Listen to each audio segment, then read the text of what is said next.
a cheap Pharmacist episode 1. I'll be watching it from Crunchyroll's website, and I'll be starting my reaction in 1-0, go. Alright. I'm curious about this one, because I think the key visual for it looks good. Could be wrong, though.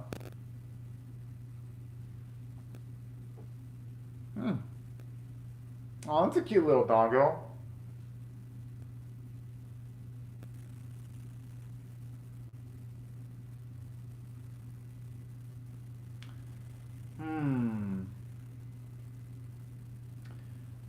When it comes to evaluation and Menace and Make, I don't think they had to give that an exposition, though. I think it gave off that point across pretty well. Same with the name.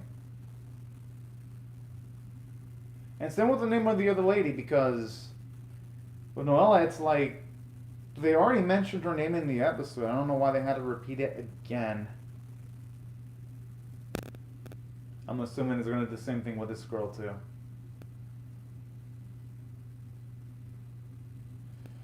Had a feeling. You know, with their name and her job title, they probably could have just shown it off in animation. Instead of, just doing exposition dumps. Saying that the character designs are cute. Aww. Whoa. You don't know. Oh, it's pretty thirsty there. I'm just saying. Drugstore in another world. Okay, I actually do like the voice of the singer of the opening, though. She's got a cute voice. Interesting, though. I'm so used to like Isekai anime starting with a character being transported into the another world instantaneously. I mean, usually. But here it looks like, at the very least, our main boy's gotten accustomed to the Isekai lifestyle. Alright. I could see that working in the favor of the series, and I could also see working against the favor of the series. But in saying that, I dig the opening, though. It looks pretty damn fucking good.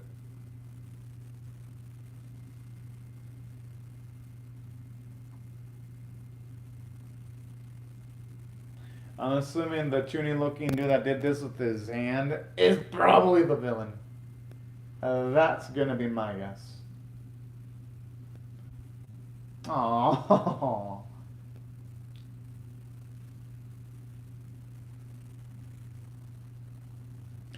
Oh, that's cool. I actually like seeing how he acts as an emotional support for the girl.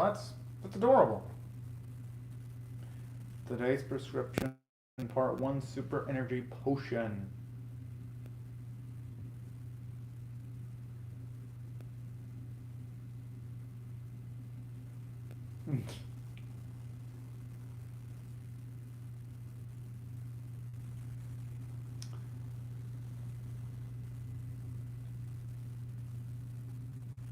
Okay, there, the explanation, that actually does fit in with the episode, considering that the effects of a potion, since it's likely they're not going to use them. Now, that's necessary exposition there. Well, I wouldn't say super necessary, they could have done it without it, but it feels more necessary than the earlier bits of exposition in the episode.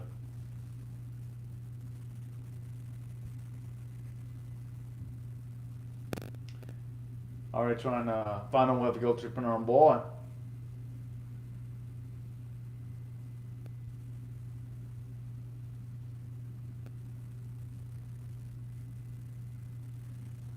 I like how they're just not even paying attention. Even though we got the answer he wanted. But hey, you know what? This is cute though.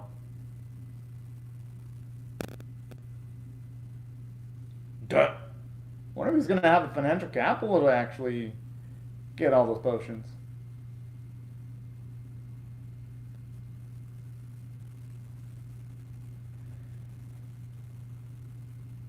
Whoa! I don't think he should be getting that greedy. I mean, don't get me wrong. And he can have as much children as he wants as long as he can fend for each of them individually. I'm just saying. Oh, I love how he's like, ah! I like the effect of the ghost where you can really tell it's a ghost by just like the see-through bit of her hair. That's actually a nice little visual touch there.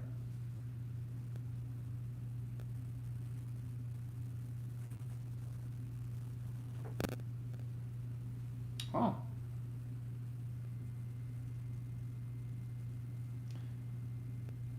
Kind of a shame though that they didn't show his relationship with Alf though in helping out our main boy, because it's like this scene would have felt like it had so much weight if we would have seen Alf actually help the boy out first, you know?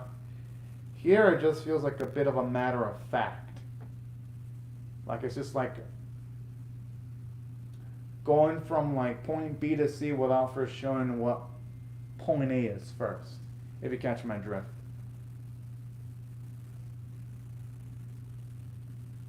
Now, here's where the exposition really didn't really work. Okay, now in retrospect it doesn't work because you're seeing the effects of a potion actually increase people's stamina. Which again, the episode, it spoon feeds information that doesn't need to be spoon fed to us. We can literally see the effects of the potion quite obviously.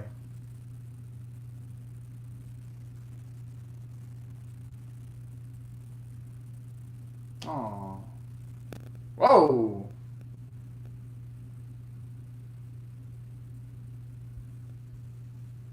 I mean, kids be kids though, you know? Not everyone's gonna be perfect. Oh.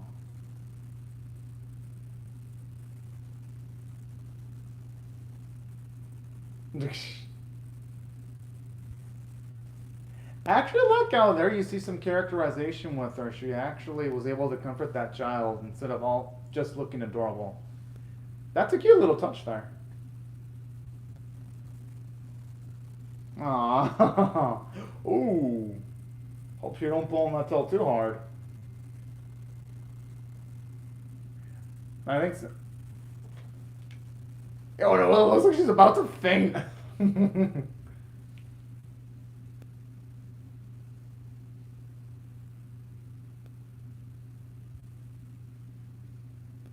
Okay, that's cute. At least that explains why she has such a powerful bond with our boy. I like how she's calling Noella Fluffy, not by her actual name, Noella. Okay, that was a cute little scene.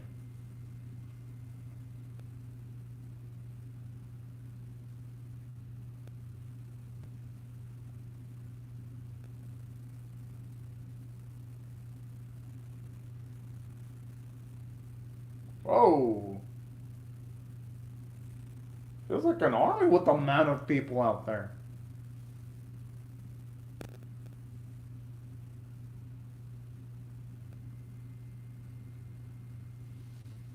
Oh, she's been a bad Noella.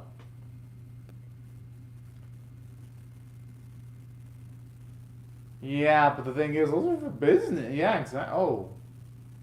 I thought saying he was going to be pissed because they were going to use, they need that for business. Okay, but that's nice that the biggest way was actually because of her. It can impact her health if she drinks too much. Okay. I like it. Shows her main pro tag. He's stern. And I dig stuff like that. He ain't no pushover. I agree, extra thick. Oh yeah, that's a good point, extra thick. A lot of animes have cheat in their title, especially Isekai anime for some reason. Which Shota OP guy? And the demon girl trying to feed the magical one. You'd have to give me the title, extra thick. I'd probably recognize it if you give me the title. But yeah, no, actually, extra thick, no. This season's actually a lot of anime. Like, literally, I watched everything, so last season was a lot bigger than this season, extra thick. Because this season, there isn't as many anime. It's actually a lighter lineup this season, extra thick.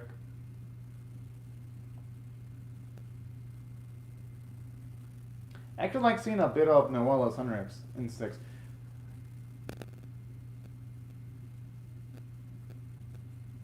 a shame. I would have actually loved to have seen that happen in actual time in an earlier episode than just giving us a little flash, because with the way they're doing it, it doesn't give us much emotional weight.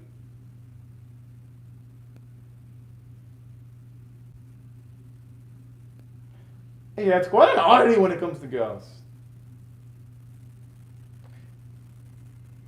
I could say no to that smile, though. I know I wouldn't. Oh, that one. That actually came out, yeah, that came out in winter 2021 season. I know which anime you're talking about.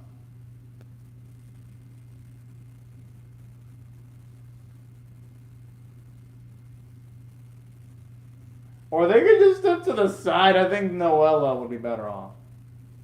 Pushing her mask up. Yo, this chick, look, she has crazy yandere. Oh, she is a yandere.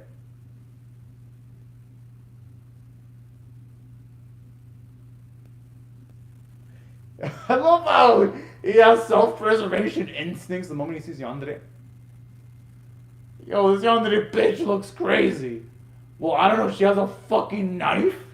Anyone wondering what the person that has a fucking knife, unless the person has a death wish.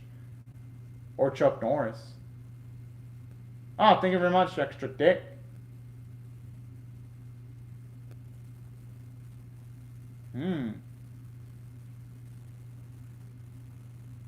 I don't know what that one is, extra thick. I know which one. I know the one with Lloyd, but what's with the red-haired girl?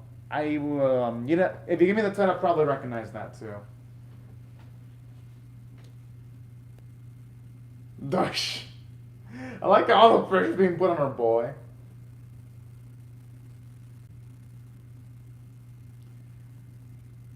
I like her lack of self-awareness, even though she's still saying crazy shit while she's got a blade in her hand.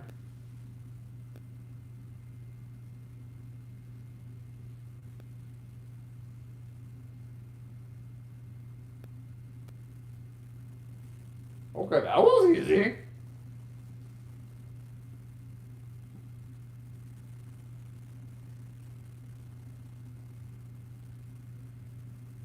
Oh, okay, that chick needs a psychiatrist.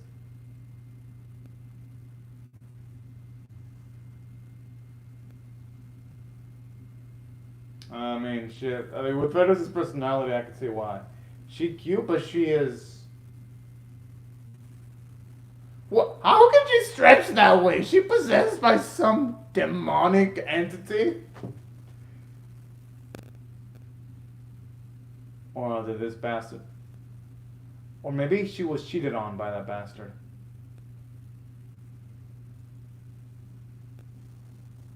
Okay. I wonder what's the issue. Unless Irel cheated on Paris. Maybe that could be it. Oh, that one.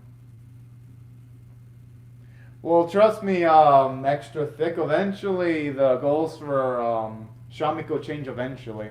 I had fun ranking that series.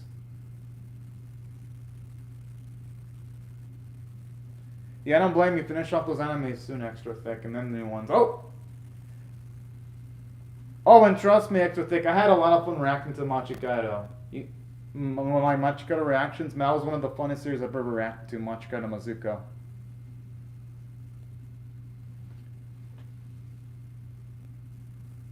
Damn, what does Varys expect? Does it have to go his whole life without talking to ladies? I mean, half of the people on the planet are women, so that'd be cutting himself off from half the population if he can't talk to them. Yeah, that's the best option. Fitness is insane. She is local. I'm assuming she's trying to kill him.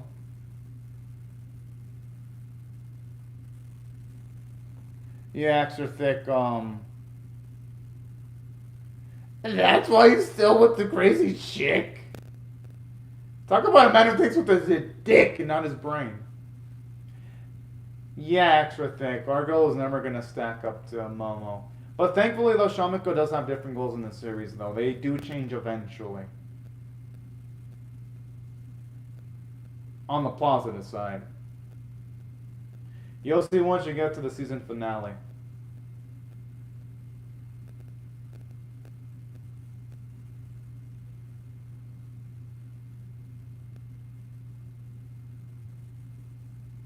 Oh, that's a thought. Oh, I, I could actually see why that'd be such a hit among the ladies whenever she transforms into that Q-like state. Yeah, but you know what they say, appearances can be deceiving.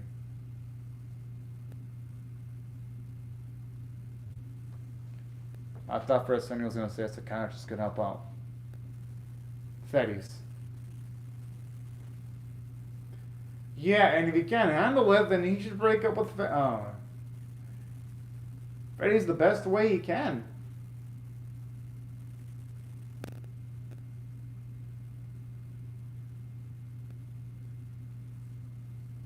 It ain't gonna happen. He jinxed himself now in saying that.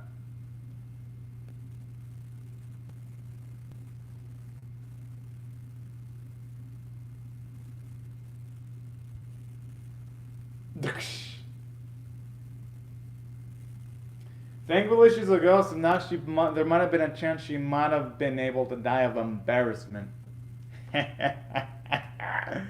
Oh man, that's actually pretty cute.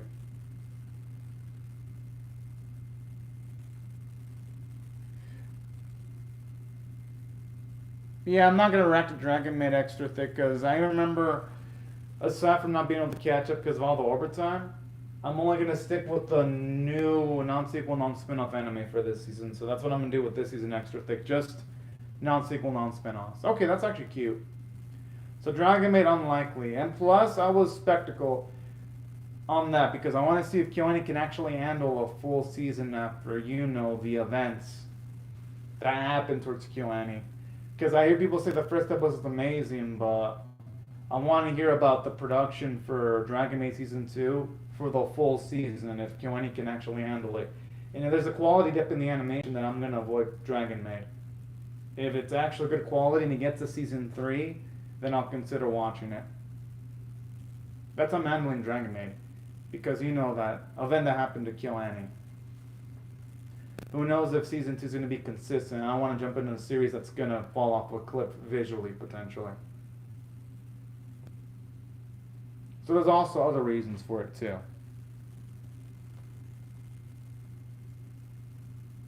Because making an episode look amazing is easy. Making a whole season amazing is a difficult task.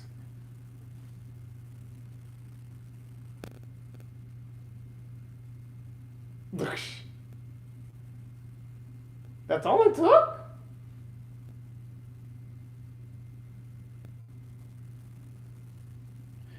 Okay. I was kind of thinking... Or was it a placebo effect? Oh, so it was a placebo effect. But I'm not gonna blame the dude for thinking Ferdias was possessed by a demon, because I was even thinking there was demonic possession going on when it looked like she was just slightly floating. Whoa, the animation there looked bad when he slided to one direction. Oh no, okay. It still looked a bit off.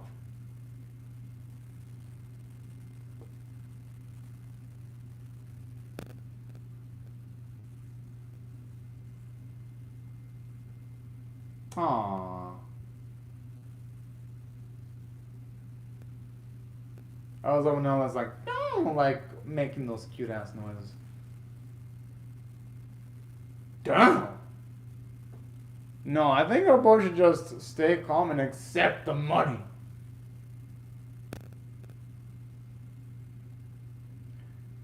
Plus, he can give money towards Noella at the very least. Yeah, he should actually treat Noella to something, considering she helped calm the Fedius' nerves. I'm just saying.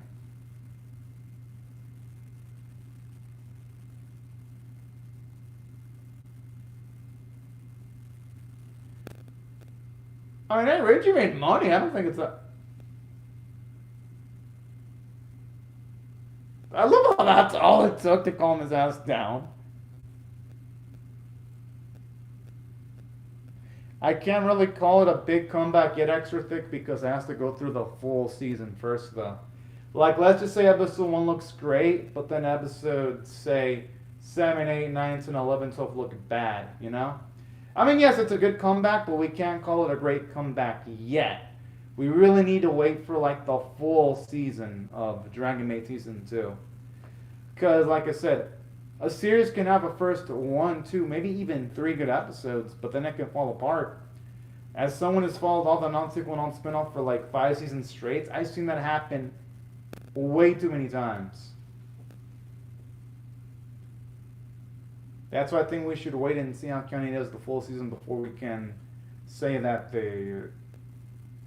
before we can say great comeback.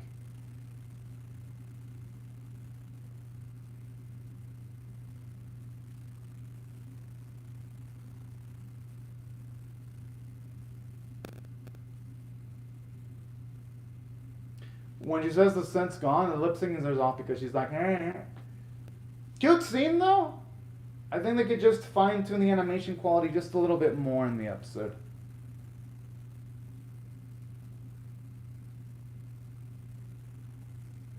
Huh.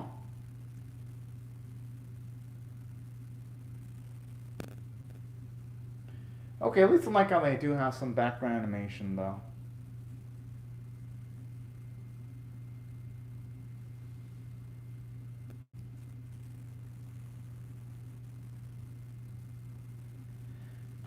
Oh, for a second I thought the old man was gonna have like a heart attack.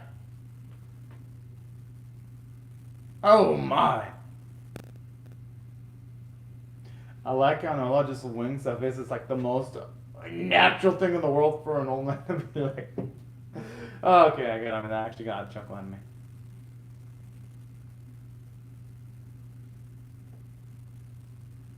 Oh, it's a cute hairstyle.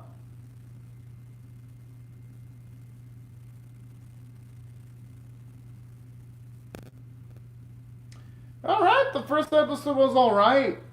It's not, it wasn't as bad as what people were saying on Crunchyroll when it comes to its star rating. Because on Crunchyroll, apparently the series is rated, 2.7 out of 5 stars. But at the same time, the first episode isn't amazing. If I had to rate Drugstore in Another World, The Slow Life of a Cheap Pharmacist, I'll give it a 5 out of 10. Because Amasko, once abysmal, 5 hours, 10 exceptional. It is exactly on the average line. Nothing great, nothing offensively bad, but it does have flaws though. But overall, there were bits I enjoyed. ED does feel lazily made though. You can definitely tell they didn't put much work into the ED. The singer herself has a beautiful voice though, and I'm not going to take that away from her. Her voice is really glorious. And it looks like it's going to have a harem too of girls. Makes sense, it's an Isekai anime. That's usually the type of stuff you get in Isekai fare.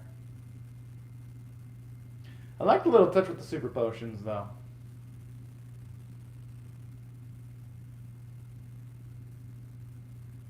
I like how those three just feel like a happy family.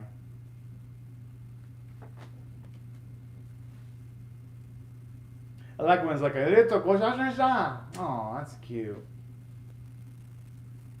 No, that's a great illustration from Bromete, actually. Alright. Yeah, that's it. Okay, thank you very much, Extra Thick. But here's how I feel about the episode, though.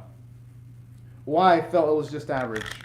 It's because when it comes to certain bits, like when they explain Noella's bond with Reiji, it's like, yes, I guess it does explain why she's attached to Reiji, but it's like, I don't feel any emotion because it's like, it feels like they put us in like the middle of something instead of actually showing us the origins of everything. Because without showing the origins, when you see Noella act all mature when she was dealing with the girl that was complaining, or with, say,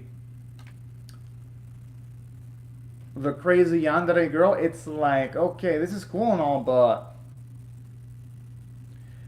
it's gonna be hard to feel a sense of like, oh man, this is major accomplishment if I didn't see how the character was beforehand. And then here's another thing that works against the favor of the episode too. the exposition dumps. They really treated the audience like dumbasses because it's like we don't need the narrator explaining what the potion does if afterwards they show that the potion increases energy. They did it almost instantly, and then again at the last bit of the episode when again it showed off that old man have a lot of stamina.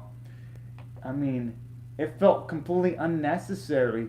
And then it wasn't just that, it was also the name explanations because it's like, do we really need an narrator explaining Noella's name or Reiji's name? Because they call each other by name during the freaking episode.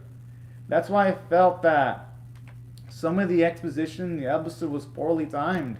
Because it really does feel like they're treating their audience like dumbasses. Which I think, for the most part, the writing staff should have more respect for the audience. Because I'm watching other animes aimed towards younger audiences like Milk Dreamy and Tropical Road Pretty Cure. They don't have exposition that treats their audiences like dumbasses. Like when they have explanations for a character name, they mention it in series. They have characters call each other by name so that we know instantly who the character is. And they explain how the characters are in, say, Tropical Road Pretty Cure or Miku Dreamy by having the characters interact with other people. They don't just fucking spoon-feed information about how characters are like that. So that's why there were certain bits in the episode where I'm like, okay, I don't necessarily agree with certain things it does, but there were positives. Yeah, I mean, naturally, the episode wasn't perfect, but there were things to like. I did like Noella's personality. I liked her charisma when she was like Wolf, and I did like how she dealt with young children. It shows you that even though, yes, she's playful, she's got a nice personality. She's smarter than she looks. And I do like the fact that when it comes to other characters, even though, yes, you see Reiji's selfless, he does have self-preservation instincts when we see him straight up want to avoid unnecessary conflict. Yeah, he was forced into it, but regardless, he wanted to avoid it. And I love how that scene, even though it was comedic, it showed Noella she was willing to risk her life to protect her boy. That's what I really liked about this episode. So there were moments that kind of redeemed it to the point where it's like, it's not excellent, but it at least made it average, and I'll take the average over something terrible any day of the week. Now, aside from that, there were also other elements too that to like about this episode. At the very least, the music was good. I liked the voice performances. You can tell the people involved in the series really love their job when it comes to the voice actors and actresses. And the opening and ED songs themselves are great. It's just the visuals for them are pretty lacking when you compare it to, again, other anime in the market. And that's why I have to rate the episode average. Because, yes, it has flaws. And yes, the animation was a bit inconsistent here and there, but I think it did enough to where it's like, hey, I'm curious to see what they're going to do next. I mean, all things considered, it could have been an utter disaster, and somehow it avoided that. So, yeah, that's pretty much how I feel about the episode, y'all. I thought it was a pretty interesting watch. Could be better, but I think there's a chance episode 2 could have improvements. But anyways, right before I go, I'd like to say thank you very much to Extra Thick for commenting on the live chat. And for everyone else, thank you very much for watching my video. Hope y'all rate the video, share it, comments, or subscribe. And I will see y'all later if you come back for more. But anyways, y'all, thank y'all so much for watching my video. And have a fantastic day, everyone. Bye-bye.